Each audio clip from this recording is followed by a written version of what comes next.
हमने किसी जीव की हत्या करी है, हमने किसी को कष्ट प्रदान करा है, हमने किसी को अपशब्द कहा है, हमने किसी को ताने दिए, हमने किसी को आड़ा टेढ़ा कहा है, हमने किसी को गालियां दे दी है, मात्र एकादशी करा है, हमने किसी को अपशब्द कहा है, हमने किसी को ताने दिए, हमने किसी को आड़ा टेढ़ा कहा है, हमने किसी को गालियां दे दी है, मात्र एकादशी का व्रत ही कर लेने पर ये सारे जो दोष हैं वो समाप्त हो जाते हैं, सारे दोष हमारे समाप्ति पर आ जाते हैं।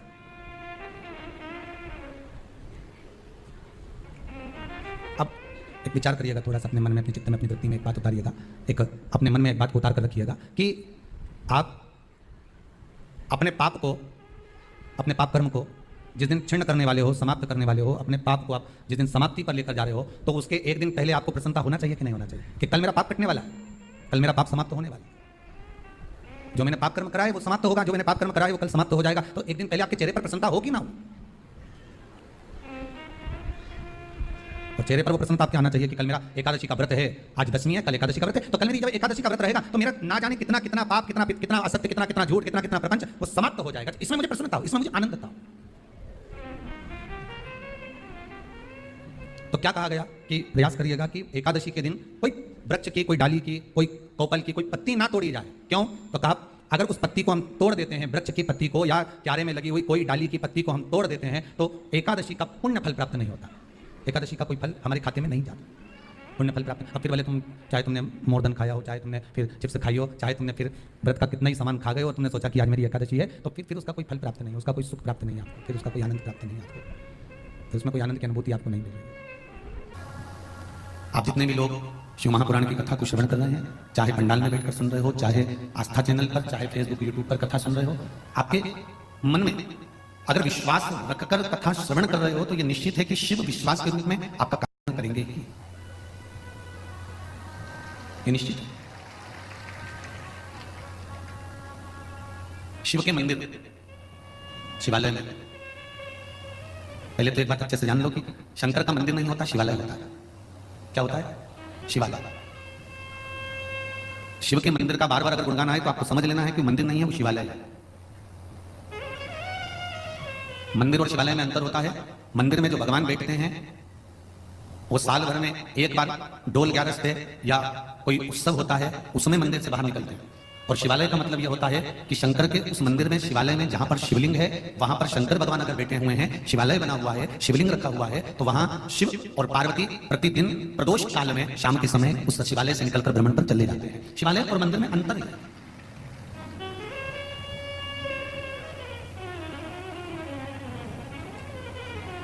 मंदिर और शिवालय में एक अंतर और भारी है। मंदिर का मतलब होता है मन के अंतर्गत परमात्मा की मूर्ति को स्थापित कर लेना,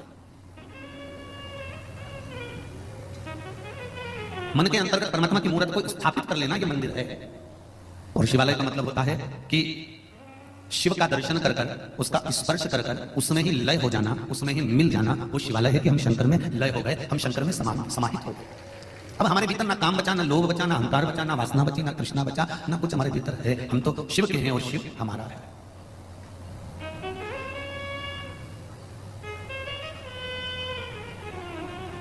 और 5 कर्मेंद्री, 5 ज्ञानेंद्री और 1 मन, इन 11 इंद्रियों में जो मूल है वो है मन रूपी इंद्रिय।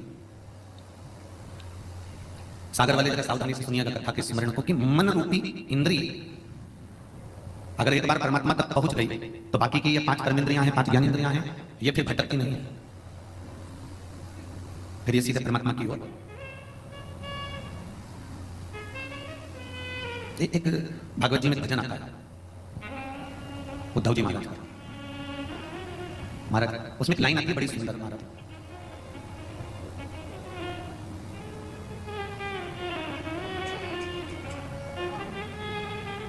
जिनके हृदय में श्याम समाये वो नजर फिर भटकती नहीं है। एक लाइन है उसमें कि जिनके भीतर परमात्मा समाहित हो जाता है, जिनके नैनों में भगवान समा जाता है, फिर वो नजर, फिर वो हृदय भटकता नहीं। मन परमात्मा में लग गया तो नित्य नहीं भटकेगा। मुझे बोला गया था मिंत्रा का एंड ऑफ रीजन सेल का ऐड है, पर फारा सेट पे क्या करवा रही है उसका ही रीजन समझ नहीं। जो असल में है मस्ती में डूबे उन्हें क्या परवाह जिंदगी की, जो उतरती है चढ़ती है मस्ती, वो हकीकत में मस्ती।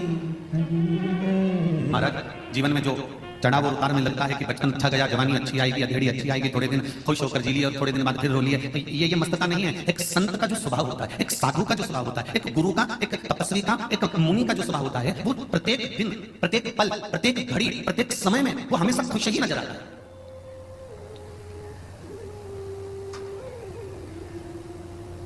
उसमें उसको प्रसन्नता नजर आती है, उसके पास में उसको सुख, बस वो उसका एक सुख है कि मुझे परमात्मा ने जो दिया है वो कम ना दिया है, मुझे जो सुख मिला है वो कम ना मिला है, मुझे जो आनंद मिला है वो कम ना मिला है, जो मिला वो बहुता में मिला है। एक राजा का बगीचा, और राजा के बगीचे में बहुत सारे फल लगे। रोज राजा आता था तो माली उनको फल टोकनी में भरकर दे देता था। आज राजा नहीं आया तो माली ने सोचा कि फल लेकर मैं चले जाता।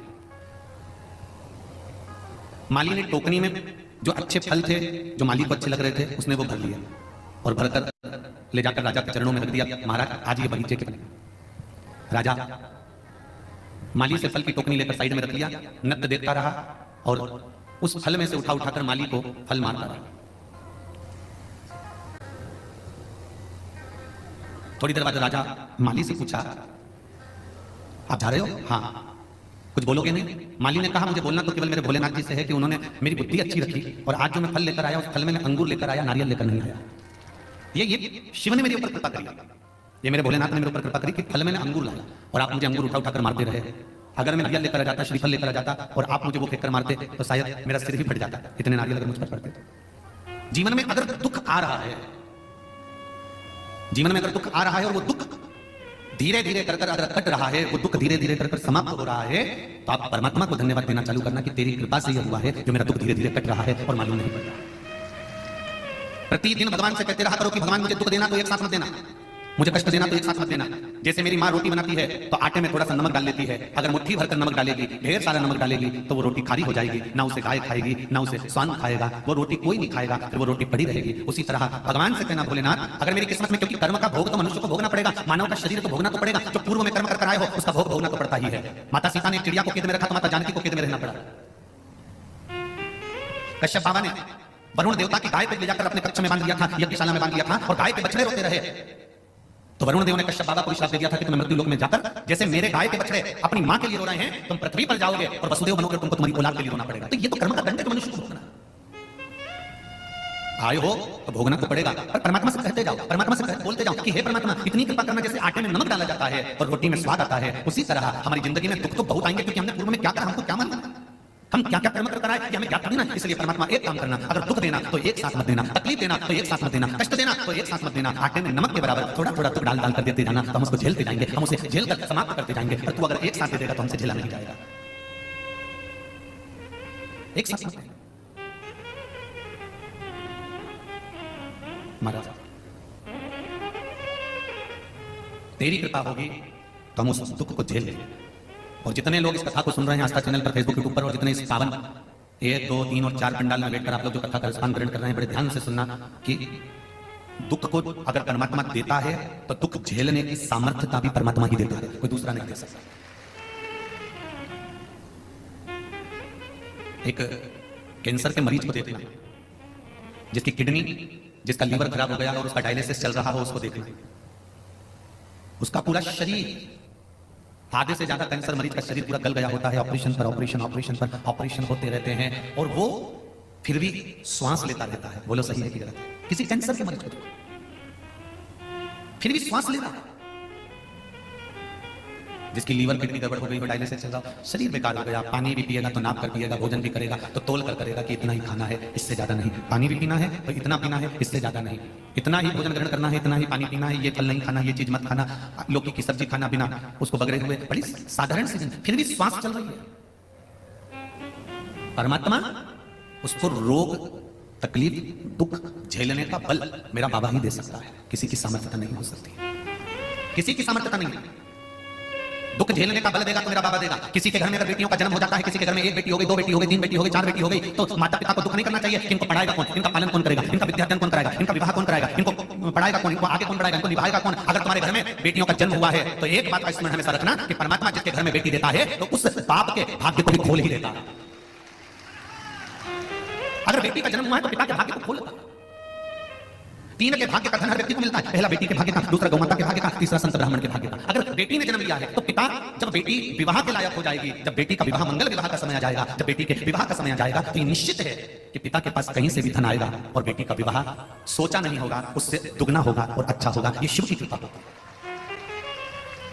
रोते तो हमें, बेटी ने जन्म ले लिया, बेटी ने जन्म ले लिया, क्या होगा, क्या, और मेरा बेटियों से नहीं मिला। जन्म देने वाला अगर वो परमपिता परमात्मा है तो तुम्हें निभाने वाला भी परमपिता परमात्मा ही होगा, कोई दूसरा नहीं। कई बेटियां ऐसी होती हैं जिनको मायके से बड़ा, मेरे मायके वाले हमको नहीं पूछ रहा है, मेरे मायके वाले मुझे नहीं पूछ रहा है, मेरे मायके वाले मुझे नहीं बुला रहा है, मेरे मायके से कोई फोन नहीं करता, मेरे मायके से कोई मुझे लेने नहीं आता, मेरे मायके में मेरे भैया भाभी हैं वो मुझे पूछते नहीं है, मेरे मायके में मेरे ताऊ चाचा हैं वो मुझे पूछते नहीं है, मेरे मायके में ऐसा हुआ उन्होंने मुझे पूछा नहीं, मेरे मायके में ये हुआ उसने मुझे बुलाया नहीं, मेरे मायके में वो हुआ उसने मुझे पूछा नहीं, मुझे फोन आया नहीं। मेरी बेटियों से निवेदन है, जितनी तुम्हें मायके से आस रहती है कि मायके वाले तुम्हें पूछें, तुम्हें मायके वाले बुलाएं, तुम्हें मायके वाले बुलाते रहें, तो शंकर भगवान की कथा का स्मरण करना। माता सती के साथ भी यही हुआ था। तुम ये आशा लगा कर बैठना कि मायके वाले तुम्हें बुलाएं या तुम्हें पूछें, तुम्हें तो आशा देवादिदेव महादेव से लगाना चाहिए कि शंकर मुझे बुलाए।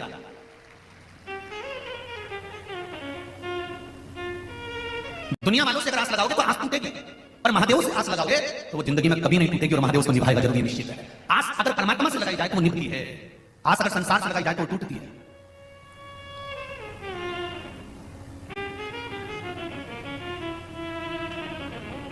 जरा सा मौसम गड़बड़ होता है और मोबाइल काम करना बंद कर देता है। बोलो जी जी सही है गलत है?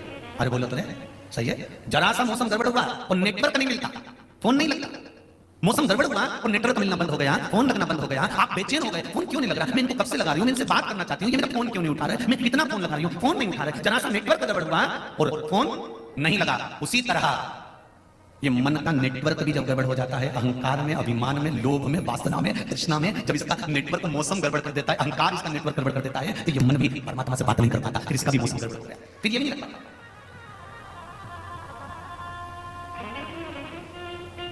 फोन सही नंबर डायल करोगे, सही नंबर डायल करोगे तो सही जगह फोन लगेगा। बोलो सही है? और अगर नंबर गलत डायल कर दिया तो फिर सही जगह फोन नहीं लगेगा, रॉन्ग नंबर फोन लगेगा। घंटी बजेगी जरूर, फिर रॉन्ग नंबर पर लगेगा, घंटी दूसरी जगह बजेगी। अब घंटी बजाना थी तुमको बेरू को और बोला बज गई जगदम्बा का। नंबर सही डायल करोगे तो घंटी भी सही जगह बजेगी। उसी तरह मंदिर में जाकर, कथा में जाकर इस मन के नंबर को परमात्मा के नंबर से श्री शिवाय नमस्तुभ्यम जब नंबर सही डायल करोगे तो ये निश्चित है घंटी भी मेरे देवादिदेव महादेव की वही बजेगी कि मुझे बुलाया। नहीं तो तुम लोटा लेकर पानी का घर से गई तो थी, शिव जी के मंदिर पहुंची भी थी और शंकर जी के मंदिर में पहुंचने के बाद तुमने लोटा भर के पानी भी चढ़ाया, पर महाराज घंटी लगी नहीं है, पहुंची नहीं है। पशुपति व्रत भी करे, हमने ये भी उपाय करा, हमने वो भी उपाय करा, हमने ये भी करा, वो भी करा, उसके बाद भी अगर काम नहीं हो रहा तो समझ लेना कि घंटी सही जगह नहीं जा रही है, रॉन्ग नंबर डायल करा जा रहा है, कहीं नेटवर्क गड़बड़ हो रहा है, अहंकार या विश्वास नहीं हो पा रहा कि ऐसा करने से ऐसा होगा। विश्वास नहीं हो रहा, भरोसा नहीं हो रहा। मैंने तेरे ही भरोसे हो बाबा, तेरे ही भरोसे हवा बिच उड़ती जावांगी बाबा, डोर तू छठी ना मैं कटी जावांगी। ओ भोले में तेरी पतंग, शंभू में तेरी पतंग, हवा बिच उड़ती जावांगी बाबा, डोर तू छठी ना मैं कटी जावांगी। भगवान इस मन के नंबर को परमात्मा के सही नंबर से हमें जोड़ना है।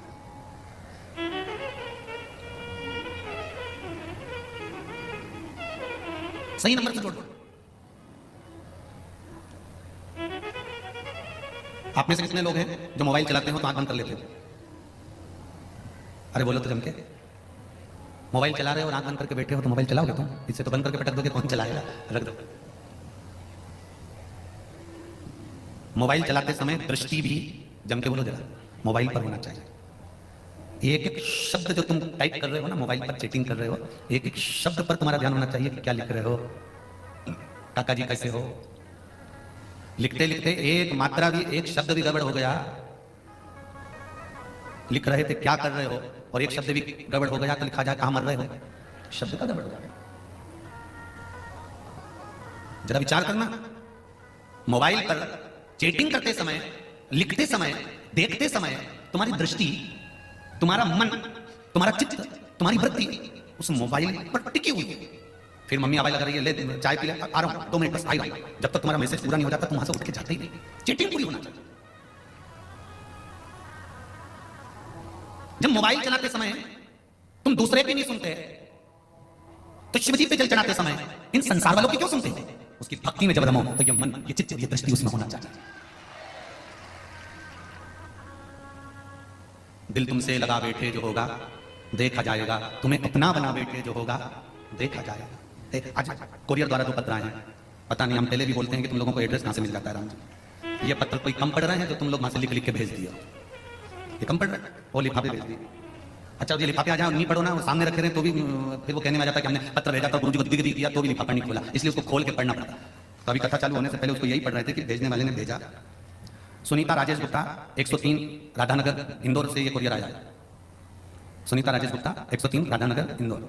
अच्छा इनको एड्रेस पूरा मिल गया, श्रीमान पंडित कृष्ण मिश्रा महाशिवपुराण कथा स्थल पटकुई हरिहर रेस्टोरेंट के पास, सागर मध्य प्रदेश। क्यों केसरवाली जी तुम बताने गए थे क्या? पता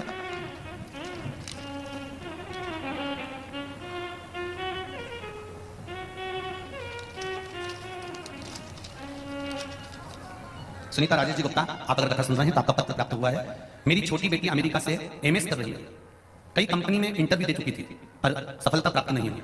फिर एक बड़ी कंपनी का इंटरव्यू कॉल आया, मैं उसे शिव पुराण के बारे में बताती रहती थी। आप मेरे लिए एक प्रार्थना करो गुरुदेव, जो उपाय शहद और बेलपत्र वाला उपाय बच्चे को करने वाला मैंने अपनी कामना कर बेटी के लिए स्वयं किया। गुरुदेव बाबा की ऐसी कृपा हुई कि वो शहद और बेलपत्र का उपाय मेरी बेटी को 190 बच्चे में से सबसे ज्यादा पैकेज पर मेरी बेटी को नौकरी मिल गई। अब लोग कहते हैं कि बेलपत्री पर शहद लगाने से कौन सा लाभ मिलता है, उनको यह पत्र भेज देना ले जाते हैं अच्छे से।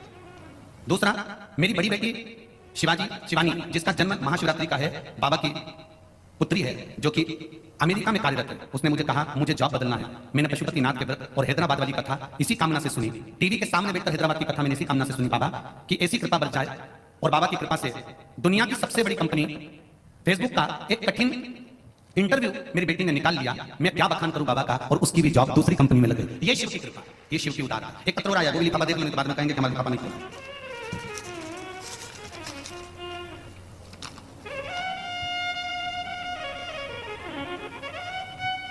निशा गोयल, दीपक जी गोयल, जगाधारी यमुनानगर से ये निशा गोयल और दीपक जी गोयल, जिला यमुनानगर हरियाणा से ये पत्र आया। तो निशा जी और दीपक जी आपका पत्र प्राप्त हो गया है। हमने पहली कथा रुद्राक्ष महोत्सव की दिल से सुनी थी, तब से हमने आपसे जुड़ गए थे। गुरुदेव मेरे पति 12 महीने सोमवार का व्रत करते हैं, उन्हें जब पहली बार व्रत में बेलपत्र चढ़ाने का महत्व मैंने बताया, तभी मेरे पति ने शहद वाला प्रयोग कर बेलपत्र का प्रयोग करा और एक सर्विस को जो ढूंढ रहे थे, नौकरी को जो ढूंढ रहे थे, और बाबा की कृपा से उनकी सरकारी नौकरी डाक विभाग में लग गई। ये शिव जी को धन्यवाद देने के लिए पत्र लिखा है। ये सबसे पहला पत्र हम आपको भेज रहे हैं, बाबा की कृपा।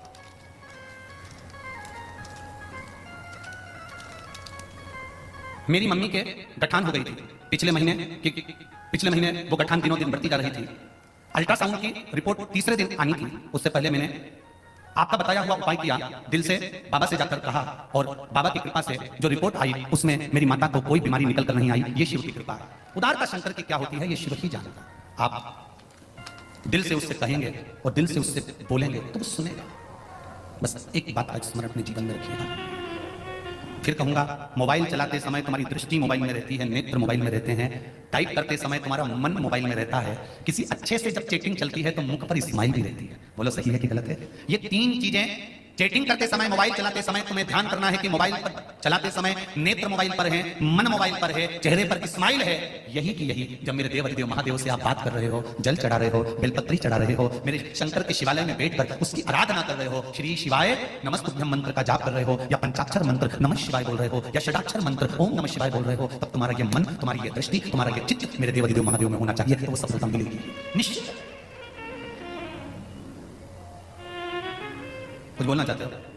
थोड़ी बात जब कथा आधे घंटे की दिखाई तब हम मौका देंगे, ठीक है? चित्तवृत्ति को मन जोड़िए। जब मन चित्त शिव में लग जाएगा तो फिर जीवन भटकना छूट जाएगा।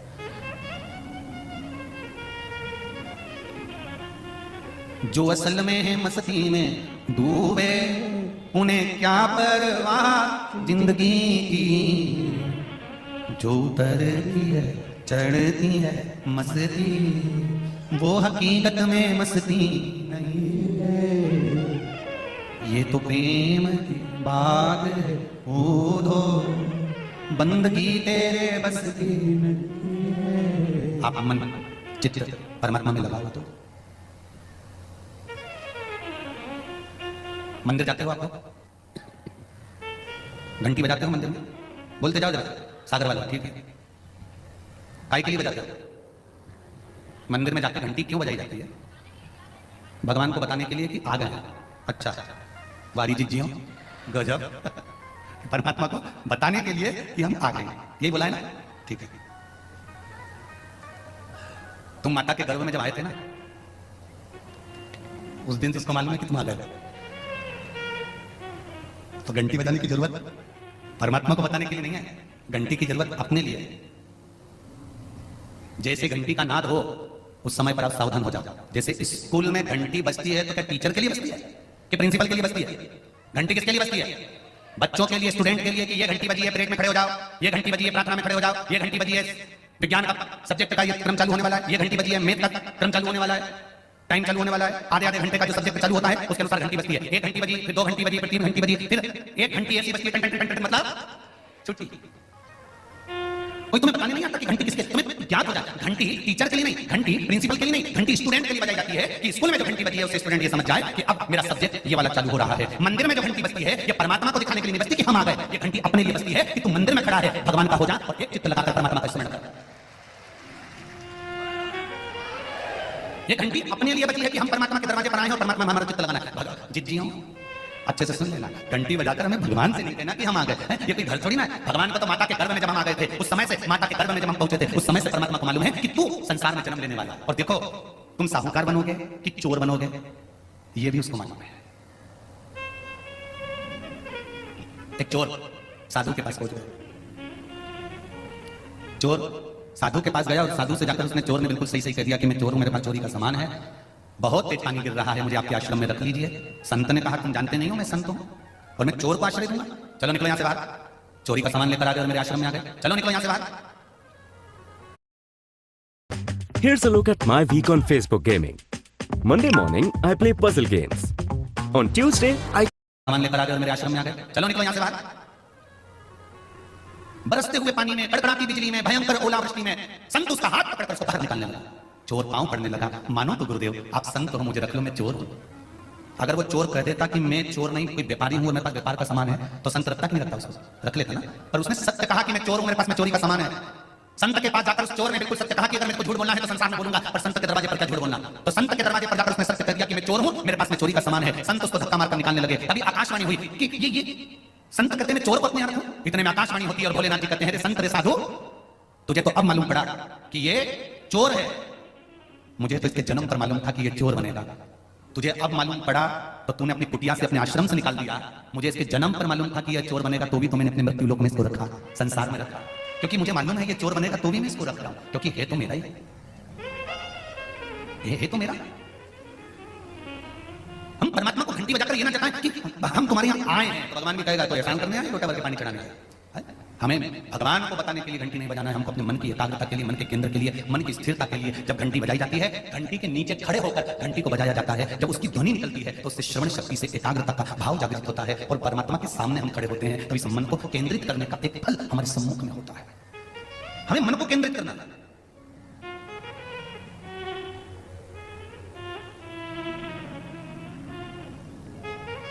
और जब अपना मन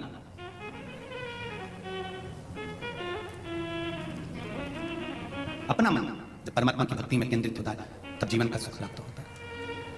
भगवान शिव की कथा कहती है जीवन का सुख, जीवन का एक आनंद परमात्मा के श्री चरणारविंद।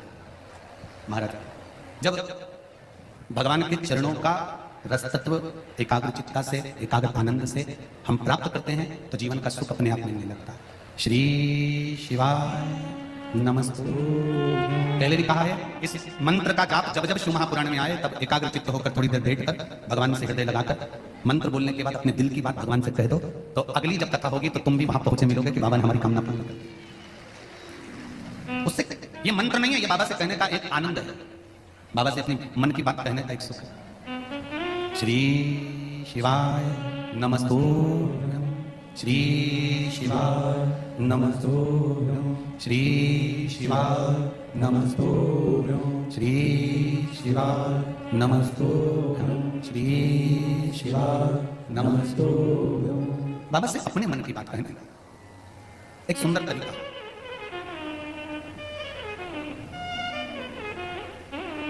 इस मंत्र का बल, एक पत्र आया देखिए, इस मंत्र का बल कितना प्रबल है।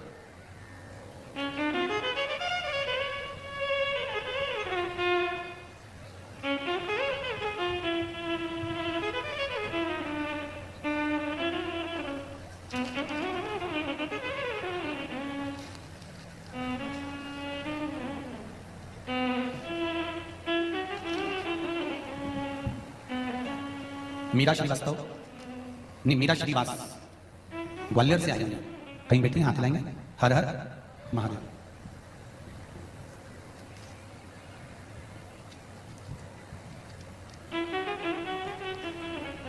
मीरा जी, बाबा की कृपा, जरा माइक पहुंच जाइए, पहुंचाइए। वो ग्वालियर वाली बहन जल्दी पहुंचाओ, हाँ देते जाओ, एक दूसरे को बढ़ाते जाओ। मीरा जी श्रीवास ग्वालियर से हैं।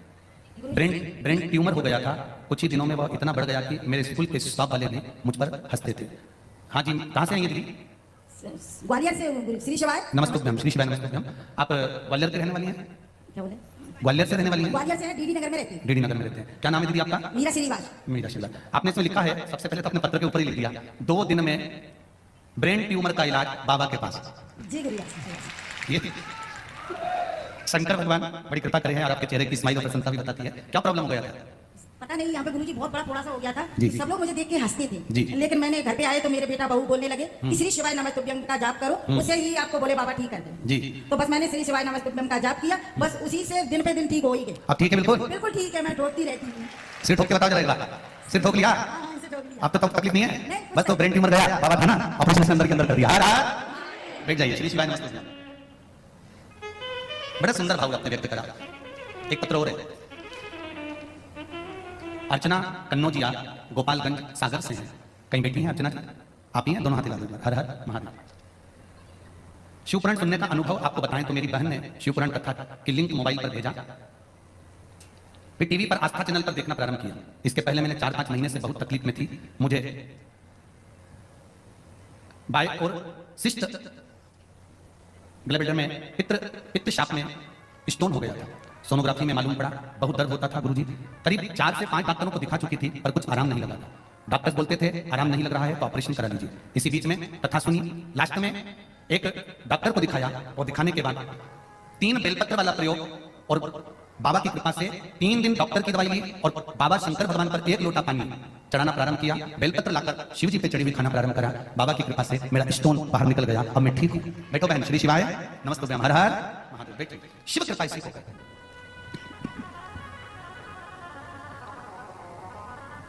चाहे आप आस्था चैनल पर कथा सुन रहे हो, चाहे मोबाइल पर कथा सुन रहे हो, चाहे फेसबुक यूट्यूब पर सुन रहे हो, चाहे इस पंडाल में बैठकर सुन रहे हो, अगर दिल से मेरे बाबा से कुछ कहा जाता है तो वो सुनता जरूर है। स्कूल की घंटी बच्चों के लिए बजाई जाती है कि समय पर वो ध्यान लगाकर पढ़े। मंदिर की घंटी भक्त के लिए बजाई जाती है, जो घंटी बजा रहा है उसके लिए बजाई जाती है कि आप बाबा पर विश्वास कर उसका स्मरण करें तो जीवन का सुख प्राप्त अवश्य होगा। अकाल मृत्यु हो मरे जो काम करे चंडाल का, काल उसका क्या बिगाड़े जो भक्त हो महाकाल का। जो शिव का उपासक होता है उसको भय नहीं होता।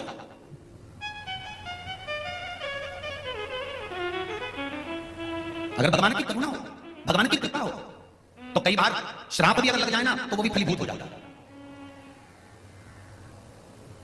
नल और नील को लगा क्या था? श्राप ही तो था। ये नल और नील जब जन्म लिए थे, मात्र 5 वर्ष की आयु थी इनकी, और इन दोनों बालकों ने क्या उपद्रव मचाया था। जो संत साधु बैठकर भगवान की सेवा करते थे, ठाकुर जी से लाड लड़ाते थे, शालिग्राम जी की सेवा करते थे, ये नल नील भगवान को उठाकर पानी में फेंक दिया। अब जरा देखिए, संत जिस आसन पर बैठकर भजन करते थे उस आसन को उठाकर वो पानी में फेंक दिया जाता। अब आसन तो रोज बदला नहीं जा सकता ना। आसन की बड़ी महत्वता है शिव महापुराण में कि जिस आसन पर बैठकर हम पूजन करते हैं उस आसन की महत्वता जरूर जानना। किसी दूसरे के आसन पर बैठकर अगर हम तप करते हैं, साधना करते हैं, पूजन करते हैं, तो जिसका वो आसन रहता है अपनी साधना का पूरा फल उस आसन वाले के पास पहुंच जाता है। इसलिए पूजन करते समय अपना खुद का आसन होना चाहिए, और अगर आसन नहीं है तो भगवान शंकर का नाम लेकर बैठो और शिव की पूजन कर स्मरण कर चले जाइए, और दूसरे के आसन पर बैठकर तब साधना नहीं करना। स्वयं का आसन रखिए। आसन की भी बड़ी महत्वता होती है।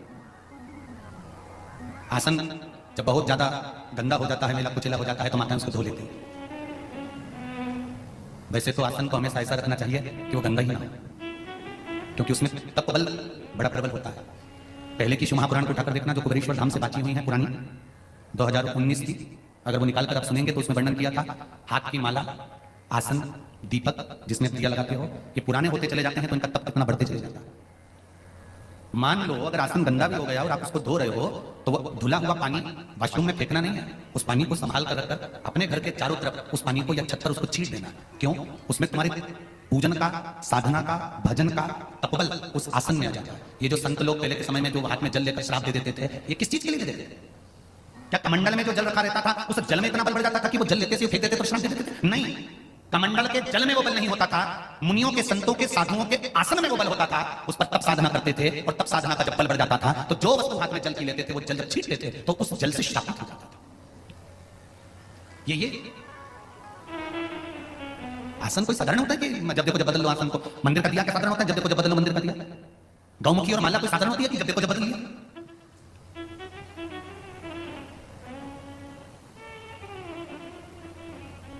जैसे माला की मूलता है, तुलसी की माला अगर आप जप रहे हो तो उसमें मन का रुद्राक्ष का नहीं होना चाहिए। रुद्राक्ष की माला अगर बनी हुई है तो उसमें कोई मन का तुलसी का नहीं होना चाहिए। मोती की माला से अगर आप जाप कर रहे हो तो उसमें अन्य का मन का नहीं होना चाहिए। अगर शंख की माला से जाप कर रहे हो तो उसमें रुद्राक्ष नहीं होना चाहिए। आप जिस माला से जप कर रहे हो वो माला के सारे मन के एक जैसे होना चाहिए। अगर तुलसी के हैं तो तुलसी के, रुद्राक्ष के हैं तो रुद्राक्ष के, शंख के हैं तो शंख के, मोती के हैं तो मोती के, पन्ना के हैं तो पन्ना के, जिस चीज के भी वो मन के हैं वो मन के एक जैसा होना चाहिए। उसमें अगर मन का बदल गया तो तुम कितनी भी माला जप लो उसका फल प्राप्त नहीं होता।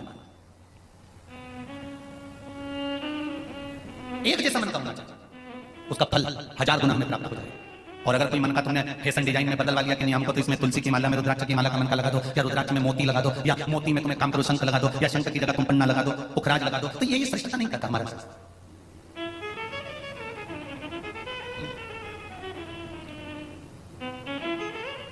अपने आसन की श्रेष्ठता करके महाराज नल और नील क्या करते थे?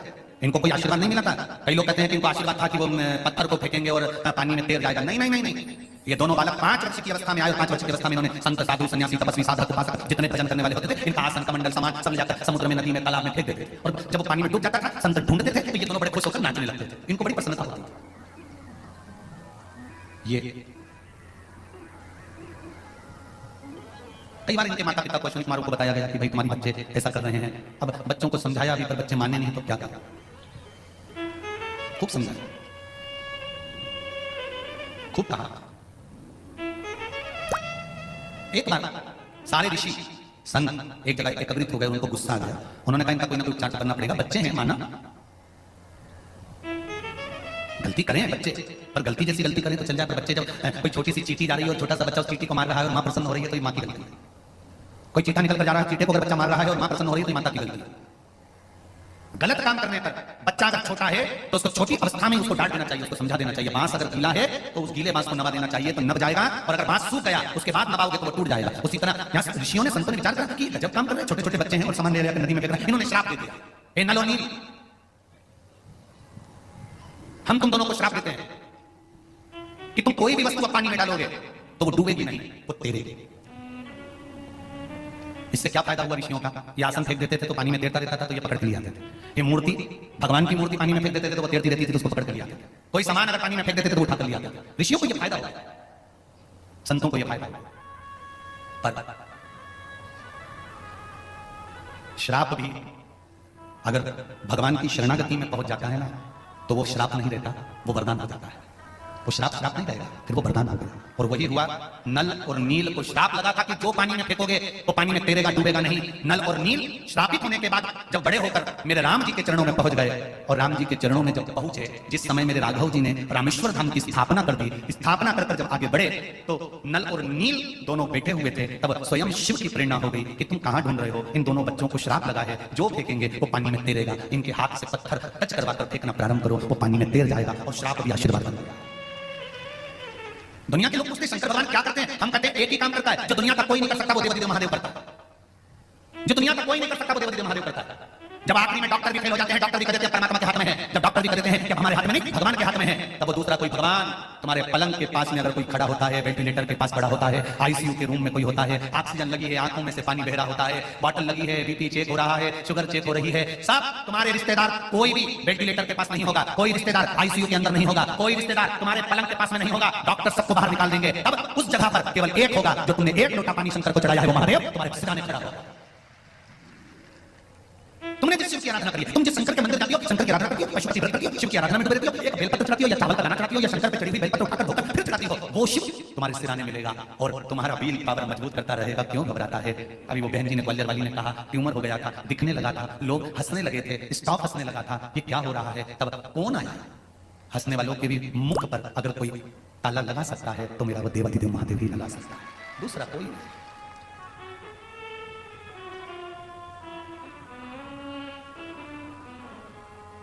कोई दूसरा नहीं। इसीलिए कहते हैं महाराज उसका स्मरण। हमारे ओम नमः, जम के बोलिए शिवाय, ओम नमः शिवाय। पंचाक्षर षडाक्षर मंत्र के अंदर पंचाक्षर मंत्र है नमः शिवाय, षडाक्षर मंत्र है ओम, साथ में बोलिए ओम नमः शिवाय। इस षडाक्षर मंत्र की मूलता क्या है? ओम में ब्रह्मा विष्णु महेश, ओम में 3 अक्षर सामने प्रकट हो जाते हैं, आ मा, आ उ ओम मा। ब्रह्मा बोलिए ब्रह्मा विष्णु और कौन है? महेश, ये ओम के अंदर है। अब नमः जो संबोधन है, उस नमः संबोधन में शांति और पुष्टि समाई है। नमः का मतलब है नमन। ब्रह्मा विष्णु और महेश ये ओम हो गए और हम इनको नमन करते हैं, अर्थात इस नमः शब्द में शांति भी है, पुष्टि भी है, नमन भी है। अब बचा शिवाय। शिवाय में आद्य शक्ति जगदम्बा है, शिवाय में ब्रह्म शक्ति है, शिवाय में 33 कोटि देवताओं की जो उनके वज्र में, उनके त्रिशूल में, उनके चक्र में, उनके शंख में जो जो शक्तियां होती हैं, वो सारी शक्तियां केवल शिवाय शब्द में। कौन से शब्द में? शिवाय, केवल शिवाय शब्द। अब जरा विचार करिए, षडाक्षर मंत्र ओम नमः शिवाय, सब बोलिए ओम नमः शिवाय, ओम नमः शिवाय। इस षडाक्षर मंत्र में 33 कोटि देवताओं का संपूर्ण बल समाहित होता है। जैसे शंकर भगवान पे चढ़े हुए जल का बल, जब शिवलिंग से जल नीचे उतर कर आता है, जमीन पर आता है, नाली से बाहर निकलने लगता है जल। किसी ने पत्र भेजा इसी समय, ये शिवलिंग पत्र भेजा है किसी ने, ये शिवलिंग, इसका चढ़ाया हुआ जल जब बहता बहता बहता बहता अंतिम छोर पर आता है, इस पीठ के अंतिम छोर पर आता है, और अंतिम छोर पर आने पर उस जल का मात्र नयन पर स्पर्श ही कर लेना सारी इंद्रियों को केंद्रित कर देता है। मात्र स्पर्श कर देता है।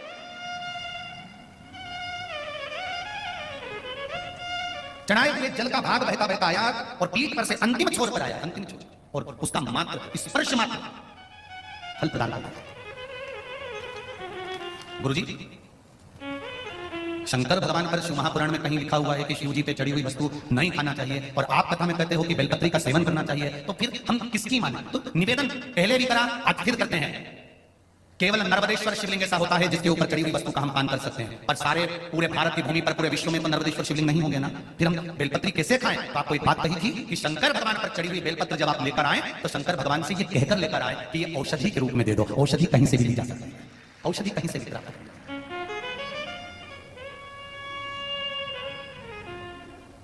उस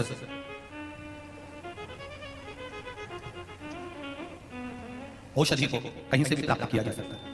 कैसे? जैसे भोजन में 3 दोष होते हैं। कितने दोष होते हैं? 3।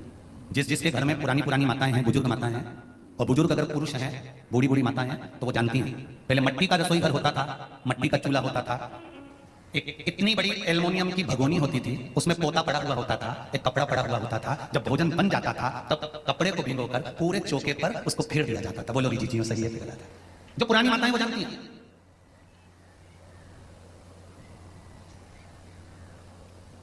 क्यों?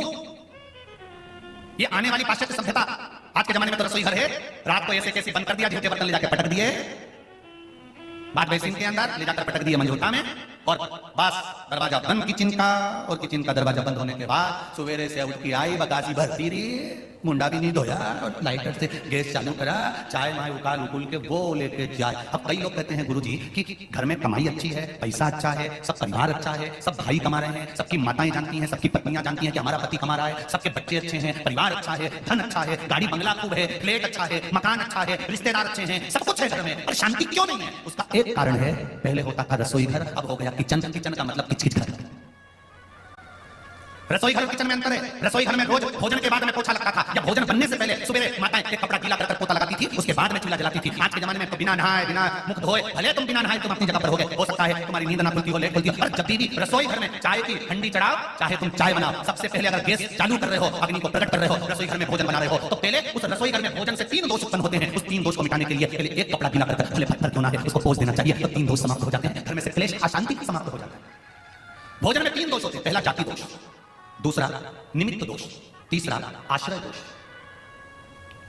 कौन कौन से 3 दोष हैं? पहला जाति दोष, दूसरा निमित्त दोष, और तीसरा आश्रय दोष। मतलब रसोई घर में जो तुमने भोजन निर्माण करा है, उसमें अगर कुछ गलत चीज बन गई है, कोई प्याज लहसुन का भोजन बन गया, या कोई आदि मांसाहार से जुड़ा हुआ भोजन बन गया है, तो वो दोष ना रहे। दूसरा, भोजन जो बनकर तैयार हुआ है, उस भोजन पर घर में 4-5 माताएं रहती है, तो कोई ना कोई रजस्वला होती ही रहती है। किसी ना किसी को रजो धर्म तो रहता है, कोई का कभी रजो धर्म आता है, कोई का कभी रजस्वला धर्म आता है, किसी का कभी रजस्वला धर्म आता है। तो भोजन जो बनकर रखा हुआ है या भोजन बन रहा होता है, उस भोजन पर रजो धर्म धारण करने वाली स्त्री की अगर दृष्टि पड़ रही है, या उसका कोई हाथ लग गया है उस भोजन बनते हुए वस्तु में, तो उसका दोष समाप्त हो जाए। तो दूसरे नंबर पर आता है निमित्त दोष, और तीसरा दोष आता है आश्रय दोष। अपन कहां से चलकर आए और रसोई घर में प्रवेश कर अपन ने भोजन बनाया, अपने पांव की पाटू का या अपना चरण में जो रज कहीं बाहर की गलत आकर प्रवेश कर गई है, तो वो दोष ना रहे। इसलिए भोजनशाला में भोजन बनाते समय और भोजन बनाने के बाद अगर तुम सवेरे सवेरे पोछा नहीं लगा सकते, तो रात्रि में जब तुम्हारा भोजन पूर्ण हो जाए, या सवेरे का भोजन जब तुम्हारा हो जाए, उसके बाद में एक कपड़ा लेकर उस भोजन के प्लेटफॉर्म को, उस रसोई घर को एक कपड़े से तुम्हें नोकर, उस रसोई घर में जहां अन्नपूर्णा निवास करती है, उस रसोई घर में अगर अपने परिवार के जैसा लेकर चलना है, अशांति नहीं चाहते हो, भाइयों में क्रोध नहीं चाहते हो, पूरा परिवार प्रेम से रहना चाहता है, तो धन से ज्यादा उस पोछे पर ध्यान देना पड़ेगा कि भोजन होने के बाद एक कपड़ा फेरा जाए। और यदि आपने रात को पोछा नहीं लगाया, तो सुबह रसोई घर चालू करने से पहले पोछा फेरो। 3 दोष से निजात होना चाहिए, 3 दोष मिटना चाहिए। वो दोष समाप्त होगा, और समाप्त होगा तब भोजन का जो निर्माण होगा उसमें एक सुख प्राप्त होगा, एक सुख। और भोजन बनाते समय आपका चित्तवृत्ति, मन, तीनों भगवान के उस भोजन भाग में होना चाहिए। हिटलर की एक बात याद रखना, हिटलर की किताब पढ़ना, उसमें मिलेगा आपको।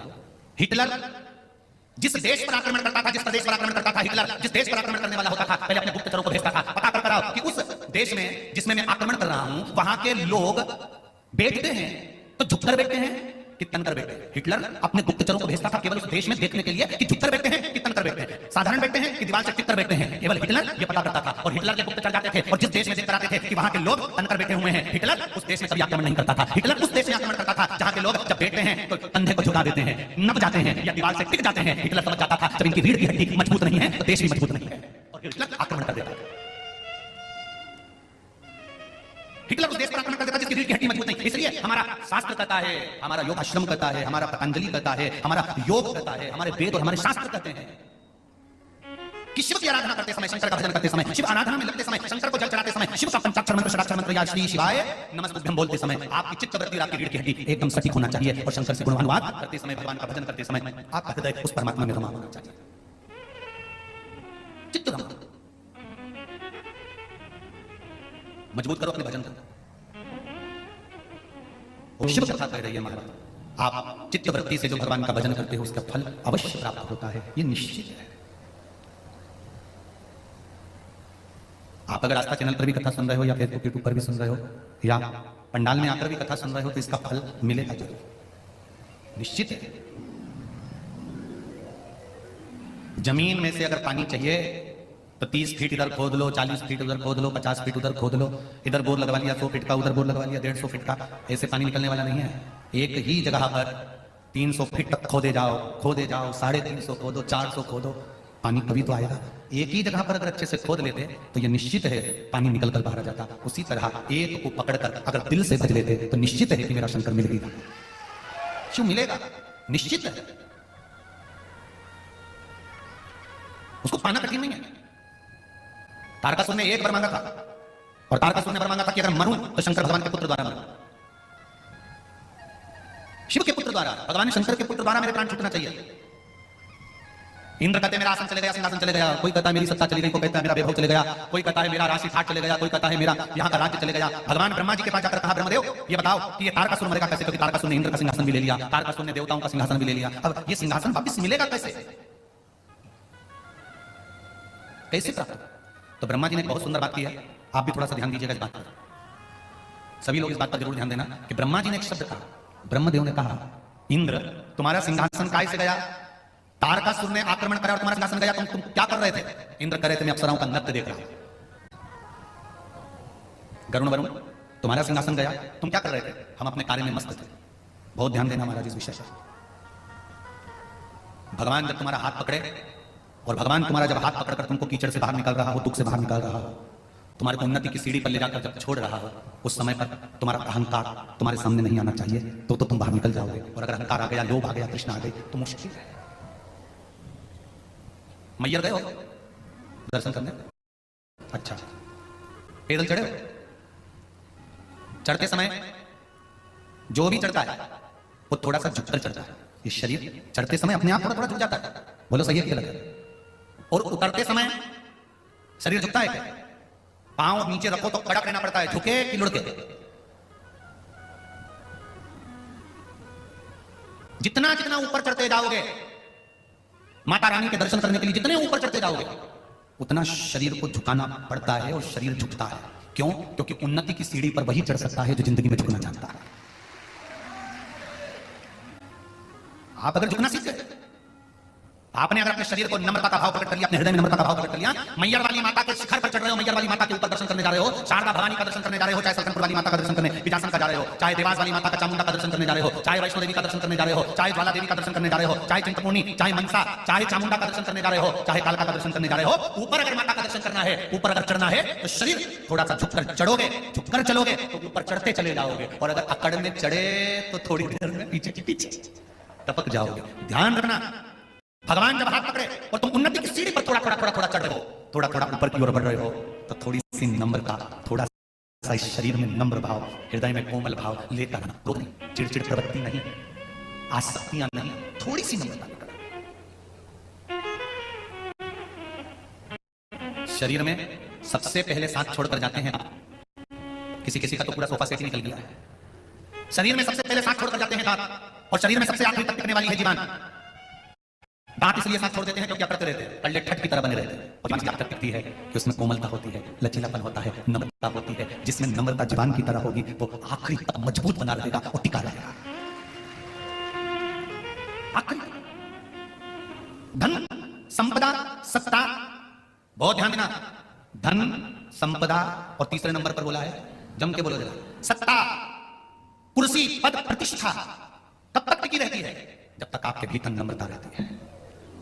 आप अगर दूसरे के दुख को देखकर दुखी हो रहे हो, दूसरे के सुख को देखकर सुखी हो रहे हो, तो आपकी सत्ता बरकरार रहेगी। और वरना तुमने अपनी क्रोध की हिटलरगिरी प्रारंभ कर दी, क्रोध चालू कर दिया तो वो सत्ता की, अहंकार चालू कर दिया तो वो सत्ता हो गई, वो धन गया, उसकी कोई मूलता नहीं, वैभव समाप्त हो गया, उसकी कोई मूलता नहीं। तारकासुर वर मांग रहे हैं, ब्रह्मा जी से वर मांगा तो वर ऐसा मांगा कि शंकर भगवान के पुत्र द्वारा मेरे प्राण छूटे, किसी और से मेरे प्राण ना जाए। कारण क्या है? मरना सबको है, मृत्यु सबकी आना है, पर ऐसे ही खाता खाता मरी गया तो वो तो नरक गया, और जो भगवान का भजन गाता गाता मरी गया वो तो परमात्मा की शरण गया। अंतर तो है, दोनों में है। भगवान का भजन करते हुए, स्मरण करते हुए, नाम जाप करते हुए, मंत्र स्मरण करते हुए, श्री शिवाय नमस्तुभ्यम या पंचाक्षर या षडाक्षर मंत्र का स्मरण करते हुए गया, उसका सुख। अरे जरा एक बार समर्थ रामदास जी के शिष्य छत्रपति शिवाजी,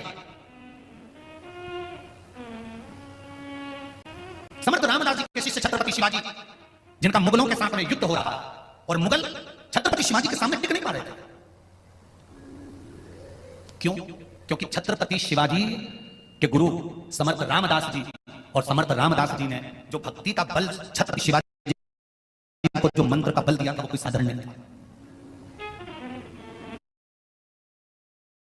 अभी अभी थोड़े समय के बाद में गुरु पूर्णिमा आने वाली, जिन्हें गुरु मंत्र गुरु मंत्र मिला, निवेदन है पानी पियो छान, गुरु करो जान। 50 बार विचार करना कि किस गुरु से हम गुरु मंत्र लें। कोई जीवन में ऐसा गुरु मिले जो उत्पन्न कर दे और परमात्मा से हमारा मिलन करवा दे, फिर 84 लाख योनियों में मरना जीना चले जाए, ऐसा सदगुरु नहीं है। समर्थ रामदास जी के शिष्य छत्रपति शिवाजी, जो मुगलों के साथ में युद्ध हो रहा है, मुगल छत्रपति शिवाजी के सामने घुटने टेक रहे हैं, जीत नहीं पा रहे, तब मुगलों ने एक तंत्र विद्या वाले को बुलाया और बुलाकर कहा कि हमारे साथ रहो, और हमारे साथ रहकर एक काम ऐसा करना कि शिवाजी को चारों तरफ से कोई ना हो, तब मंदिर जाकर शिवाजी को तलवार से टुकड़े टुकड़े कर दो। तंत्र मंत्र विद्या वाले ने कहा चिंता मत करो, मेरे पास में ऐसी विद्या है कि मैं बस ऐसी विद्या फैलाऊंगा, सबके सामने में जाऊंगा छत्रपति शिवाजी के कक्ष में, कोई मुझे देख नहीं पाएगा, अंदर पहुंच जाऊंगा, छत्रपति शिवाजी को मार दूंगा।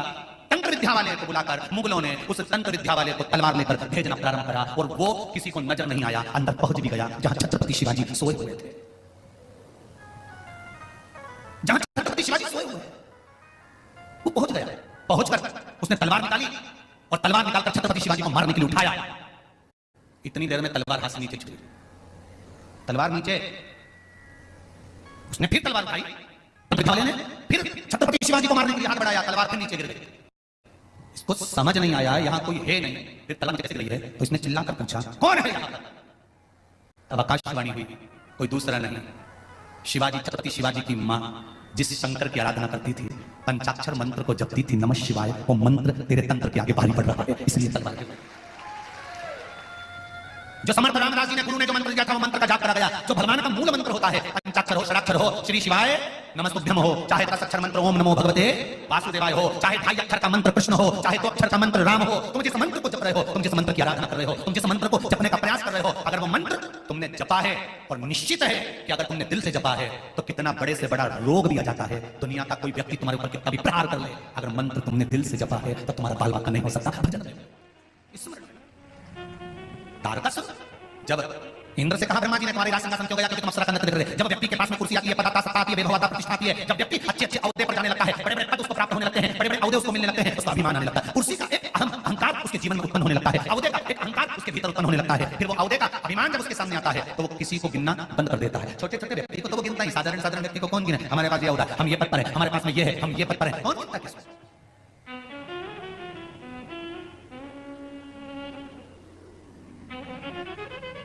कुर्सी पर बैठने वालों को एक बात याद रख लेना चाहिए कि एक ना एक दिन टेबल पे भी मिलोगे। कुर्सी पर बैठने वाले को एक बात याद रखना चाहिए कि एक दिन टेबल पर मिलोगे, एक दिन कुर्सी छूट जाएगी, टेबल पर इतना बड़ा फोटो रखा हुआ मिलेगा और उस पर भी प्लास्टिक के फूल की माला चढ़ी हुई मिलेगी, उसको ध्यान करते रहे। कुर्सी के पद पर अभिमान में, अहंकार में, सत्ता के वैभव में, हमें अभिमतता में नहीं जीना, हमें उस अंतिम क्षण का स्मरण कर रखना है। कई लोग कहते हैं गुरुजी शमशान बहुत दूर बना होता है, हम हर बार कहते हैं शमशान कहीं दूर बनाने की जरूरत नहीं, शमशान तो हर चौराहे पर बना देना चाहिए। जैसे चौराहे पर पान की दुकान देखकर पान खाने की याद आती है, कपड़े की दुकान देखकर कपड़ा खरीदने की याद आती है, मोबाइल की दुकान देखकर बैलेंस डलवाने की याद आती है, सब्जी दुकान देखकर सब्जी की याद आती है, उसी तरह निवेदन है शमशान जब हर चौराहे पर बने तो व्यक्ति को अपने अंतिम समय की याद बनी रहती है कि मुझे भी एक दिन जाना है।